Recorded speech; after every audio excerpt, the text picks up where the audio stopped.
থাকে তাহলে সেটা নতুন জিনিস জানা হবে।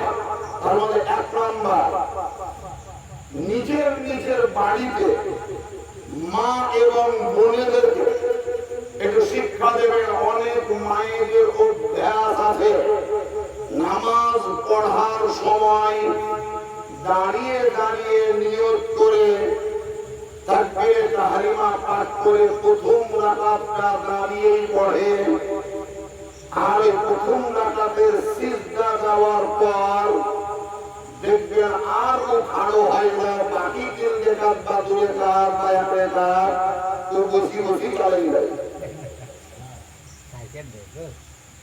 যদি কাউরির অভ্যাস এরকম থাকে তাহলে নিষেধ করবেন। তার কারণ নামাজ দাঁড়িয়েই পড়তে হয়, বসে বসে নামাজ পড়া চলবে না।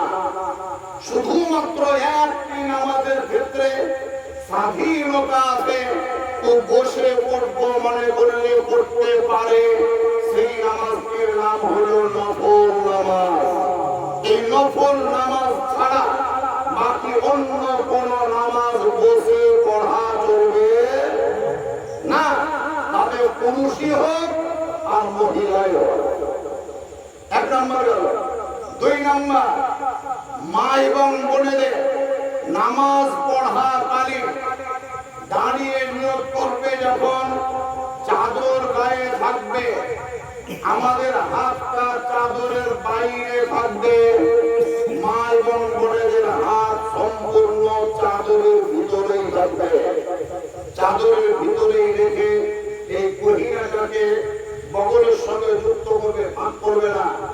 বগলের সঙ্গে যুক্ত করে হাত যত দূর উঠবে অত দূরে হাত উঠিয়ে হাতটাকে ঘুরিয়ে এখানে সিনার নিচে হাত বেঁধে নেবে।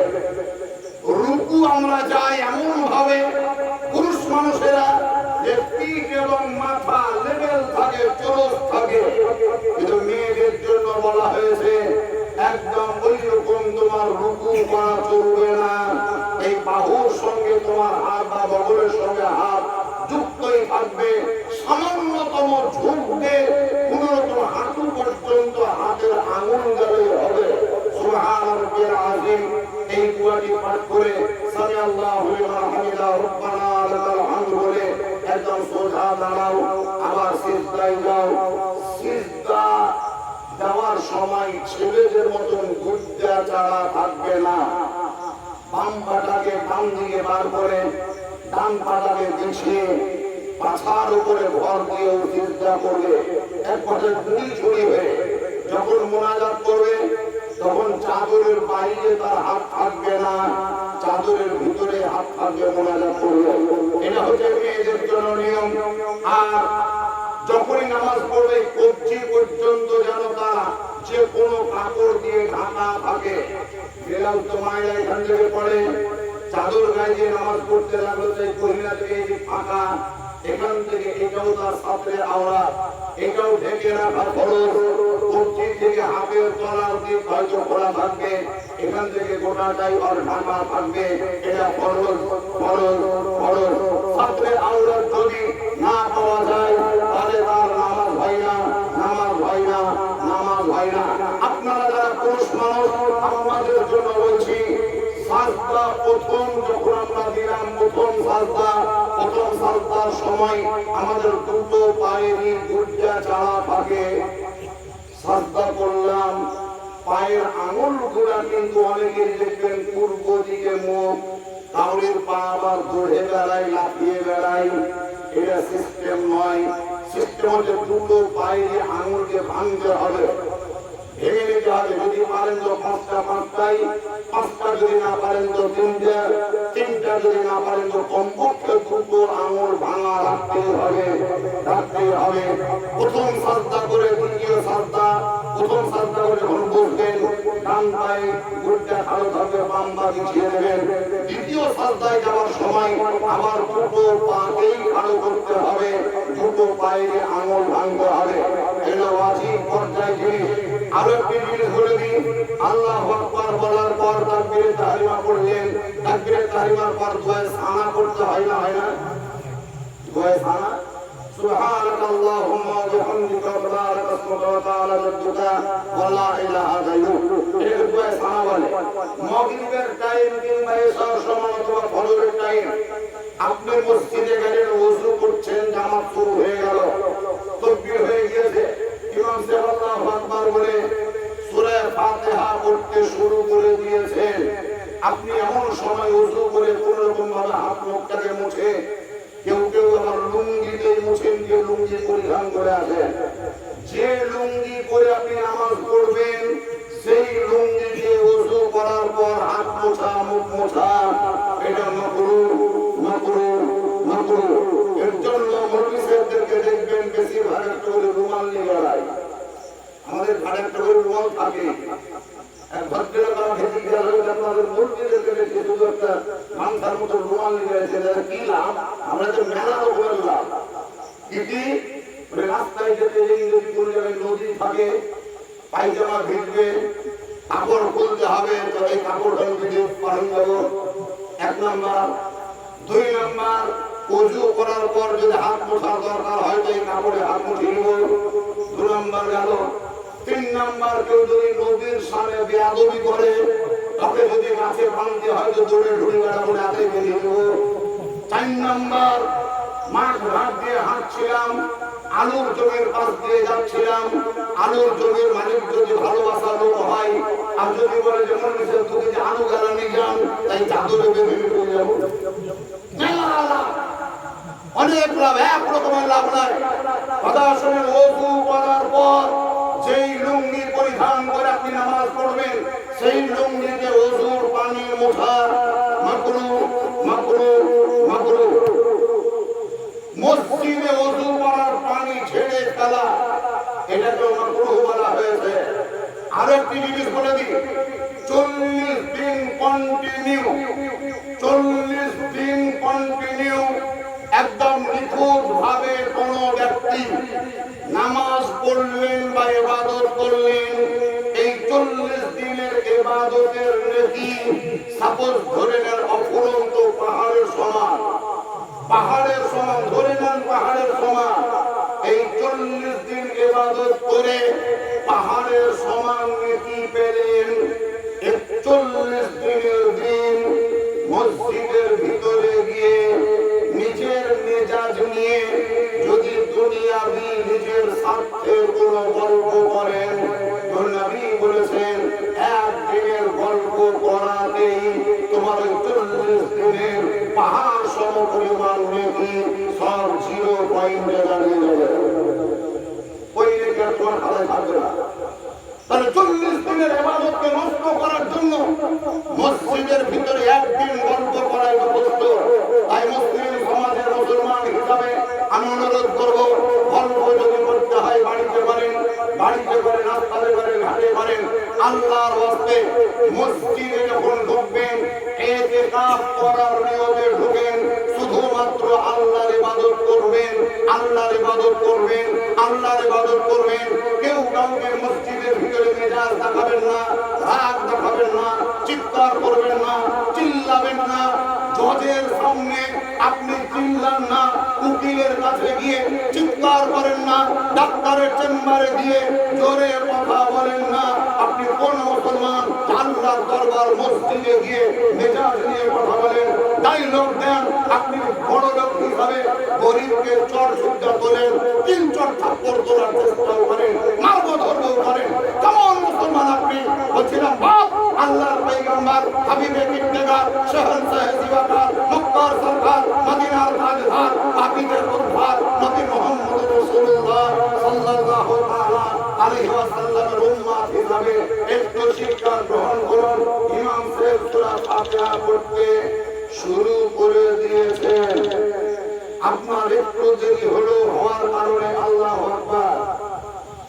হাত বেঁধে নিলেন ইমাম সাহেব সূরা ফাতিহা পড়ছেন আপনি শুনতে পাচ্ছেন আপনি দুআয়ে সানা পড়েননি ইমাম সাহেবের ওই সূরা ফাতিহা চলাকালীন আপনার দুআয়ে সানা পড়বেন না পড়বেন না জানা আছে মেলা দিন ধরে আমরা নামাজ পড়ছি কিন্তু বিষয়টা জানা নেই অনেকের হয়তো নেই অনেকের আছে এবার দুই দলে বিভক্ত হবে, কেউ বলবেন দুয়ে সানা করতে হবে, কেউ বলবেন করতে হবে না, দুই দল হয়ে যাবে।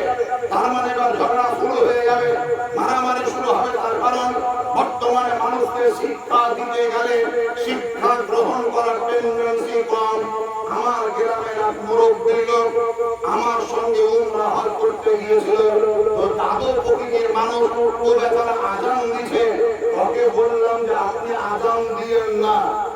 আমি নিষেধ করলাম আজান দিয়েন না। আজান দিতে নিষেধ করলাম মানে আমি ভালো করলাম না খারাপ করলাম?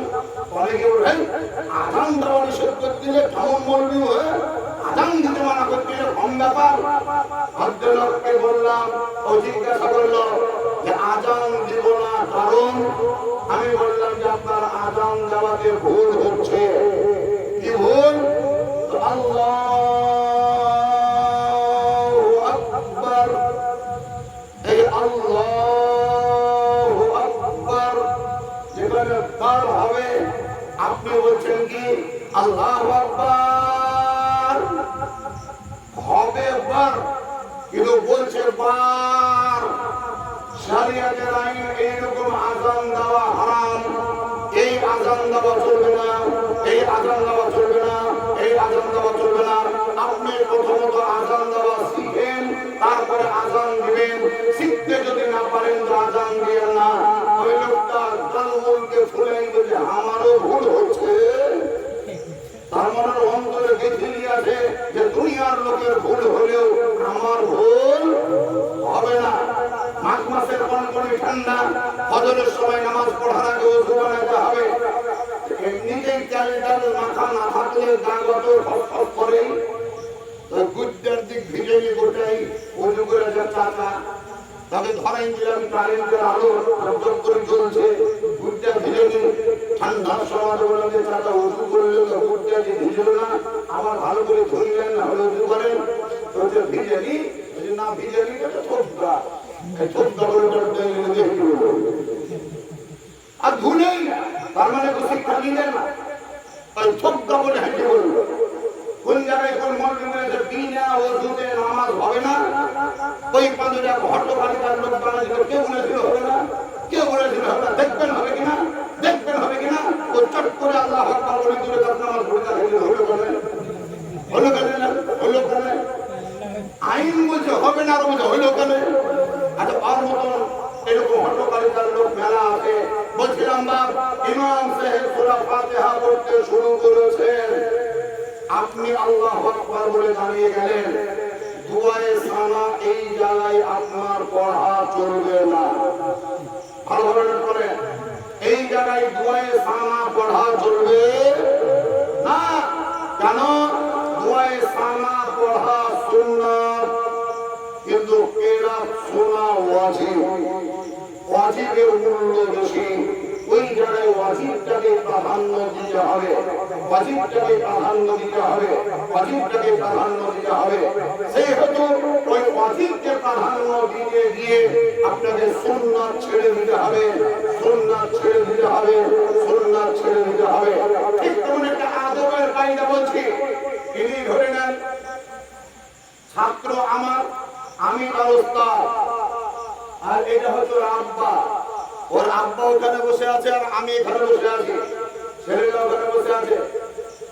আর আব্বা আর আমার দুইজনের মুখ থেকে একসঙ্গেই বেরিয়ে গেল, হাফিজ সাহেব এক গ্লাস পানি দাও তো বাবু, হাফিজ সাহেব এক গ্লাস পানি দাও তো বাবু, একসঙ্গে বাপেরও মুখ থেকে বেরোল আমারও।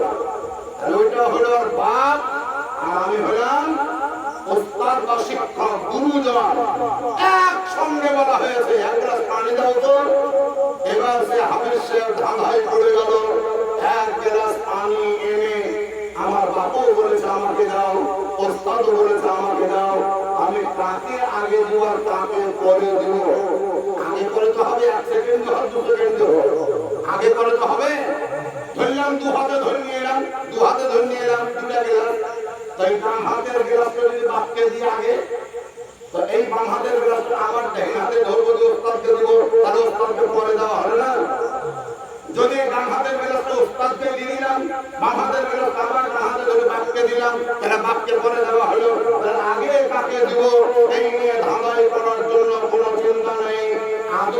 কিতাবে লেখা আছে তোমার বাপ তোমার ওস্তাদ একই সঙ্গে যদি একই প্রস্তাব রাখে এক গ্লাস পানি চাহে তোকে আদবকেই প্রাধান্য দিতে হবে। তোমার বাপকে পানি পরে দিও, আগে তোমার ওস্তাদকে পানি দাও। জানো ওইটা তোমার বাপ তোমার বাকি আছে, ও কোনোদিন তোমার দুশ্মন হবে না, কিন্তু তোমার ওস্তাদকে এই জায়গায় ফজিলত দিতে হবে, ফজিলত দিতে হবে।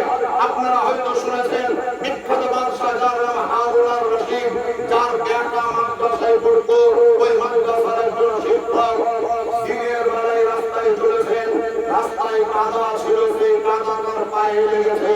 মাদ্রাসায় এসে হারুন রশিদের বেটা যেহেতু তালবিন, তাই ওস্তাদ হিসাবে এক বোতল পানি নিয়ে তো এক বোতল পানি আনিয়ে ছেলেটাকে বলছে পানি ঢাল, আর ওস্তাদ নিজের পায়ের কাদাগুলোকে ছাড়াচ্ছে।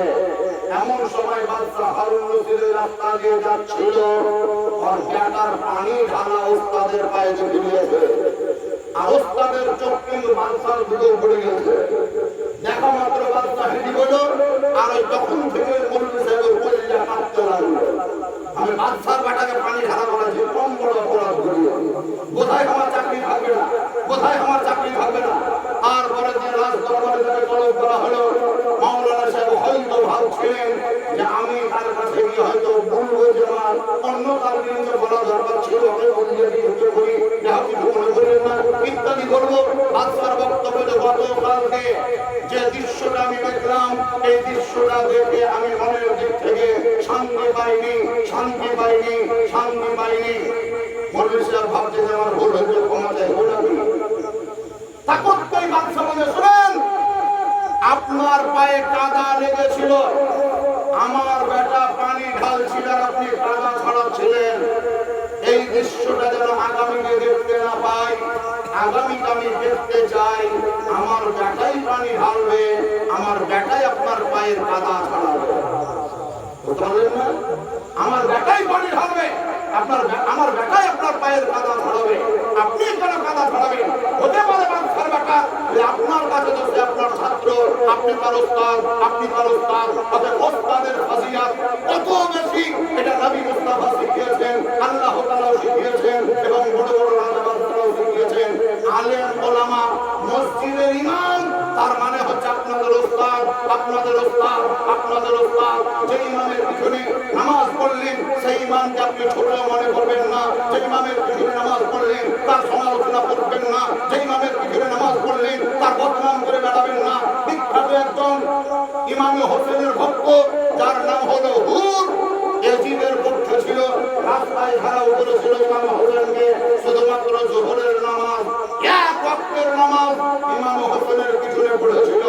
বারবার ময়দানে এসে যখন বলল এই হুর হোসেনকে দমন করার জন্য তরবারি হাতে ধরো, হুর বাক্য প্রয়োগ করে বলেছিল যে হোসেনের পিছনে এক ওয়াক্তের নামাজ পড়ে আমি তাকে ইমাম বলে মেনে নিয়েছি, সেই হোসেনের বিরুদ্ধে আমি তরবারি ধরতে পারবো না, তরবারি ধরতে পারবো না, আমি তার শত্রুতা মনোভাব রাখতে পারবো না।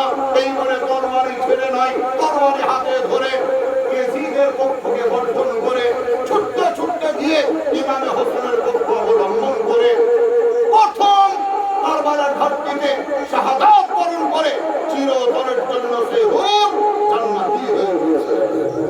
আরো জোরে বলে দিন সুবহানাল্লাহ। আল্লাহ রাব্বুল কায়নাত আপনাদের আমাদের সকলকে যেন তৌফিক দান করেন। আপনাদেরকে সিরাতুল জালসা বা মিলাদ শোনা খুব একটা অভ্যাস নাই, 10টা বেজে গিয়েছে, অতএব আমি আমার বক্তব্যের পরিসমাপ্তি ঘোষণা করছি। কিন্তু এই যে দুয়ায়ে সানা আপনি করবেন না এটা বললাম, 4 রাকাত যদি নামাজ হয় ওই দোয়া সানাটাকে আপনি কোনো জায়গাতেই করবেন না, একেবারেই ছেড়ে দেবেন। সেই জায়গাতে মসলার কাছে যখন বাকি 2 রাকাত ইমাম সাহেব আস্তে আস্তে কেরাত করবেন, সেই সময় তুমি সুযোগ পেয়ে পড়ে নেবেন, ওই সময় সুযোগ পেয়ে পড়ে নেবেন। আর যদি পড়া নাও হয় তাতে কোনো যায় আসে না, গুনাহ হবে না, নামাজের কোনো ব্যাঘাত ঘটবে না। তবে সূরা ফাতিহা পড়ার আগে, কুল আউযু বিরাব্বিল ফালাক সূরা পড়ার আগে বিসমিল্লাহির রহমানির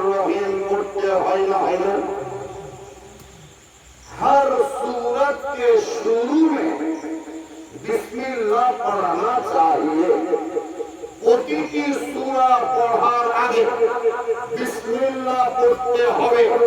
আরে বিসমিল্লাহ পড়া ভালো কাজ, ভালো কাজ, ভালো কাজ। বিসমিল্লাহ পড়াটা খারাপ কেউ বলতে পারবে না। 4 রাকাত নামাজ কিংবা 3 রাকাতের নামাজ, 2 রাকাতের বেলায় আত্তাহিয়াত করতে হয়। মামুনদেরকে বলছি একটু ধ্যান দেন, যদি ঘুমিয়ে না গিয়েছে। আত্তাহিয়াত করতে হয়। তাই আত্তাহিয়াত পড়া শুরু করার আগে বিসমিল্লাহির রহমানির রহিম, আত্তাহিয়াতু লিল্লাহি ওয়াস সালাওয়াতু ওয়াত-তাইয়্যিবাত। এখন কোন কোন জায়গায় আযান দেওয়া দেখবেন, আযান, তাই আযান দেওয়ার আগে কানে আঙুল ভরার আগে আউযু বিল্লাহি মিনাশ শাইতানির রাজিম, বিসমিল্লাহির রহমানির রহিম এবার কানে আঙুল ভরে আযান দেওয়া শুরু করতে হবে। এরকম শুনেছেন? আযান দেওয়ার আগে আউযু বিল্লাহ বিসমিল্লাহ পড়তে হবে, এটা কোনো দলিল নাই, কোনো দলিল নাই, দলিল নাই, দলিল নাই। এটার নিজের ব্যক্তিগত ব্যাপার, নিজের ব্যক্তিগত ব্যাপার, নিজের ব্যক্তিগত ব্যাপার। তবে আমি বলবো তা নয়, সমাজ বলবে, আযানের পূর্বে আউযু বিল্লাহ বিসমিল্লাহ না পড়াটাই ভালো, না পড়াটাই ভালো, না পড়াটাই ভালো। তার কারণ এটা দীর্ঘদিন চলতে চলতে দেখা যাবে যে এটাই হয়তো শরীয়তের আইনই হয়ে দাঁড়িয়ে যাবে। যুগ যুগ ধরে আউযু বিল্লাহ বিসমিল্লাহ পড়তে পড়তে চলে এলাম, আড়াই ঘন্টার মধ্যে পড়া চলবে। আমাদের কাছে যেমন শিয়াল আছে, ওই শিয়াল থাকার জন্য মাটি দেওয়ার পরে নেট দেওয়া হয়। নেট আপনাদের কাছে দিতে হয় না? আপনারা দেন নেট, নেট দিতে হবে। কোনো হাদিসে লেখা আছে। আমরা নিজের ব্যক্তিগত প্রয়োজনে নেটটা দিলাম। কেন? শিয়াল যাদের মাটি খুঁড়লেন ওই মরা মানুষের উপরে আক্রমণ করতে না পারে, তার জন্য নেটটা দিলাম। মেলা দিন চলছে। আপনাদের আমাদের চলে যাওয়ার পর শিয়াল যদি দুনিয়ার সব মরে যায়, শিয়াল যদি সব মরে যায়, একটাও যদি শিয়াল না থাকে, আর ওই সময় যদি কোনো মুরগি বলে যে আর নেট দিতে হবে না, ওদের ফট করে নতুন হবে, নতুন করবা, যুগ করে নেট দিতে দিতে চলে যাবো, আর এক দুটো হাদিসে নাই, বলবে না, বলবে না?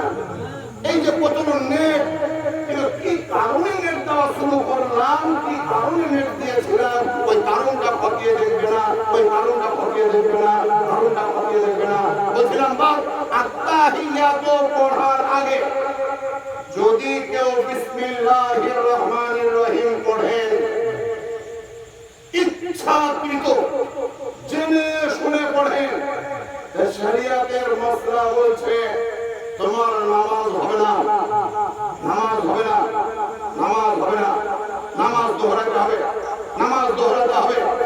আর যদি ভুল করে আত্তাহিয়াত পড়ার আগে বিসমিল্লাহ পড়ো, তাহলে তোমাকে শেষ বেলায় সহজ সিজদা করতে হবে। এই মসলাগুলো আমাদের জানা নেই, আমরা জানি না। মসজিদে 5 মিনিট কথা বলার টাইম পেলেই মুরগিকে চলে কার বাড়তে পারি, আপনার কি তরকারি ভাত দিয়েছে, আপনাদের আমার মেলা মাছ গোস ছাড়া খেতে পারেন না, মাছ গোস ছাড়া খেতে পারেন না। আগে একটা মুরগি ছিল, হাইলে খাইতো, হাইলে খাইতো। আপনাকে দেখছি একটুটা খেতে না শুনছে, একটুটা খেতে না শুনছে। এইটা শুরু হইল। আরে তবে কোন মুরগিরা মুরগির সাথে কথা বলার সুযোগ পেয়ে আসো, ইমান আকিরা দুটো কথা শোনাও, মশলা মশাইল শোনাও, নামাজের কটা ফরজ, ভিতরে কটা ফরজ, বাহিরে কটা ফরজ, সুন্নাত কটা, ওয়াজিব কটা, মুস্তাহাব কটা, সাজদা কিভাবে করতে হয়, হাতের আঙুল কোথায় থাকবে, নাক কোথায় থাকবে, কপাল কোথায় থাকবে, হাঁটু কোথায় থাকবে, দাঁড়িয়ে থাকাকালীন নজর কোথায় থাকবে, রুকুতে যাওয়ার সময় নজর কোথায় থাকবে, সাজদায় চলাকালীন, সাজদায় থাকাকালীন আমার নজর কোথায় থাকবে, আত্তাহিয়াত পড়ার সময় আমার নজর কোথায় থাকবে, হাতের আঙুলগুলো কেমন থাকবে, পায়ের আঙুল কেমন থাকবে। এই শিক্ষায় শিক্ষিত হন, শিক্ষায় শিক্ষিত হন, শিক্ষায় শিক্ষিত হন। ভালো যদি ব্যাটসম্যান হতে না পারেন, তাহলে যে কোনো বলার যেমন আপনাকে আউট করে দেবে। নামাজ যদি আপনি নিখুঁতভাবে পড়া শিখতে না পারেন, তাহলে যে কোনো সময় আপনার নামাজে ভুল হয়ে যাবে, নামাজে ভুল হয়ে যাবে, নামাজে ভুল হয়ে যাবে। আল্লাহর পয়গম্বর আপনার মুস্তাফা বলেছেন, উতলুবুল ইলমা মিনাল মাহাদি ইলাল লাহাদ। হে আমার উম্মাত বর্গরা, তোমরা শিক্ষা করতে গিয়ে লজ্জা বোধ করিও না, দাড়ি থেকে গিয়ে লজ্জা করিও না, চুল থেকে গিয়ে লজ্জা করিও না, মুখের ভাঁজ উড়ে পালিয়ে গিয়ে লজ্জা করিও না। শিক্ষা গ্রহণ করা প্রত্যেকটা মুসলমান নর এবং নারীর জন্য ফরজ। তাদের জন্মের পর থেকে মৃত্যু পর্যন্ত